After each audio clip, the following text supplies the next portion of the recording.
Morning, morning, morning. Yes, we're back with another episode, another rider. Today we have the lovely Ali, and she's a mud locker, and we also have Rick, and he's our engineer. So we're just going to talk to Ali first about mud locking. So Ali, why mud locking, and how long you've been doing it? It's quite a popular pastime. Some people have been doing it for years. So it's mud larking. So I suppose larking in the mud, I don't know, but it's all along the Thames. I mean, I think people mud lark in New York and places like that, anywhere there's a river.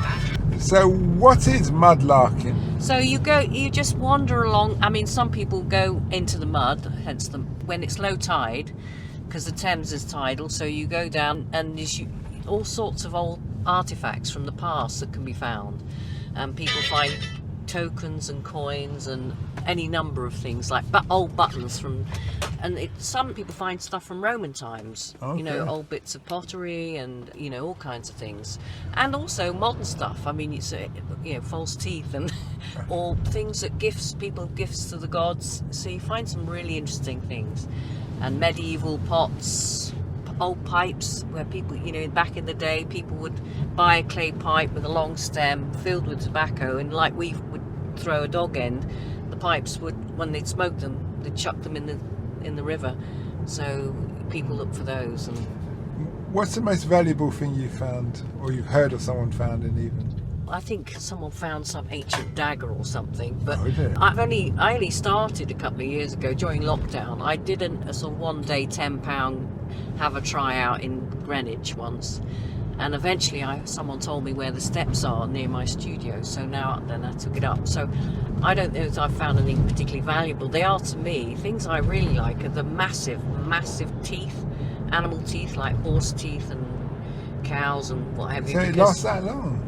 Yeah, and they're huge. I mean, they're monster teeth, because there was a tannery up, I think, near Deptford, and also it was the dustbin of London. So people would throw, obviously anything that was rubbish was thrown in there. Oh, Deptford used to be the dustbin of London? No, not Deptford. The whole the Thames. Oh, okay. Everything got thrown in the Thames. I mean, even during the war, you find a lot of rubble there, because in the Blitz, they were bulldozing houses and pushing bricks over the edge, and so you find a lot of old bricks. I found a Tudor bricks and medieval pottery shards and very old bits of pipe from 1600s and things like that. What's the rules if you find something valuable like an ancient dagger? Yeah, you're supposed to notify the Museum of London, I think it is.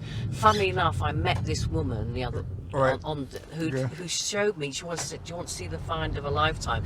And she showed me a picture of this tiny weeny, like this sort of small fingernail sized bright orange thing, and she said it just looked like a bit of plastic. She was by Millennium Bridge, and she said there were loads of other mud larkers, so they must have all walked over it. She said I bent down, it just looked like a fluorescent orange. She picked it up, she could see it was like carved. She didn't know what it was, but she punched the air, and it turned out it was out of a Roman ring, and it was like carved in some special stone that was bright orange of Apollo. So she had to send that to the Museum of London or whoever. She had to give it to them? For them to look at.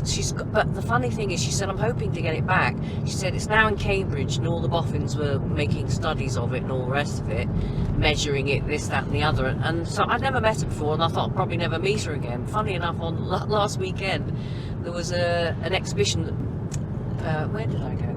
Guildhall or wherever it was, and they had all these different mud larkers had all their bits and pieces to show everybody. They've had a bit of a festival of that this September, and I happened to see her there, and I said, "Did you ever get that thing back?" And she'd got it back, and she'd had it made into a necklace. Okay. So she did. So I don't know how valuable, but it's certainly very old. Well, if it's Roman, it's like pressing 2,000 years old. I know, and it was beautiful, a pristine thing, a bit like cameo, where it was carved in just a hollow, carving of Apollo. eBay would have been me. I'd have showed the paper, vetted by Cambridge. Yeah. And said 2,000 years.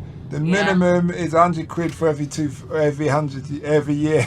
Or something like that. I don't know that things like, and things that you'd think they would be really, really expensive, some things aren't, and I don't know that they necessarily are. I mean, gold always is and stuff like that, but I mean, we were watching someone sell a mammoth tooth on an auction thing, and it was only 100 quid or something, wasn't it? And I thought, it's massive. It was like this, a mammoth tooth. It's like dinosaur. Yeah. You'd think it would be loads more than that. I suppose it depends on the demand. Yeah. And if people know, because a lot of people, I've never heard of that mud larking before, so I'm learning something today. No, it's become more and more popular. Yeah. You know, people go and get taken out on, like I did, on mudlarking trips to show you what's what, because even with the pipes they all vary, because when we first discovered tobacco it was very expensive, so the pipe bowls were tiny, and then as tobacco became more prevalent the bowls got bigger, so you can date the pipes. Some are like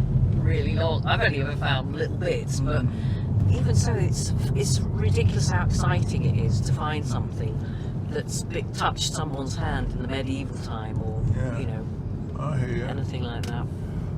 We hope that episode enhanced your life. We post an interview every day as well as vlogging on our social media channel. Don't forget to subscribe to get our latest episode.